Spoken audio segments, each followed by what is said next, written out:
জাপানৰ প্ৰধানমন্ত্ৰীৰ গুৱাহাটী ভ্ৰমণ বাতিল হোৱাৰ দিশে নেকি? যি গুৱাহাটীলৈ অহা কথা আছিলে জাপানৰ প্ৰধানমন্ত্ৰী, এই জাপানৰ প্ৰধানমন্ত্ৰীৰ গুৱাহাটী ভ্ৰমণ এতিয়া কিছু পৰিমাণে অনিশ্চয়তাত আছে নেকি? এই বাতৰিৰ সত্যতা কিমান দূৰ সঁচা সেই জানিব পৰা হোৱা নাই, কিন্তু সংবাদ মাধ্যমত এতিয়া প্ৰচাৰ হৈ থকা এটা বাতৰি, আৰু সকলোৱে অধীৰ আগ্ৰহে ৰৈ আছিলে জাপানৰ প্ৰধানমন্ত্ৰী আহিব।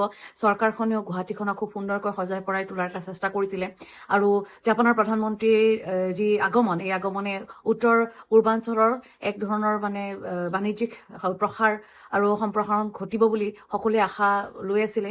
গতিকে এই ক্ষেত্ৰত এতিয়া কি হয় নহয় সেই অনিশ্চয়তাত আছে, কাৰণ যি বাতৰি প্ৰকাশ পাইছে সেই বাতৰি মতে 18 জুনত, অৰ্থাৎ জুবিন গাৰ্গৰ যি ঘটনা সংঘটিত হৈছিলে ছবিখন মচি দিয়াৰ ওপৰত, সেই দিনাখনেই তেওঁলোকৰ নিৰাপত্তাজনিত এটা দল আহিছিলে, আৰু সেই দলে এই যান জঁটত তেওঁলোকে আবদ্ধ হ'বলগীয়া হৈছিলে, আৰু তাৰপিছতে এতিয়া জাপানৰ প্ৰধানমন্ত্ৰীক তেওঁলোকে মানে নিৰাপত্তাজনিত সেউজ সংকেত দিয়া নাই বুলি বাতৰিত পোৱা হৈছে।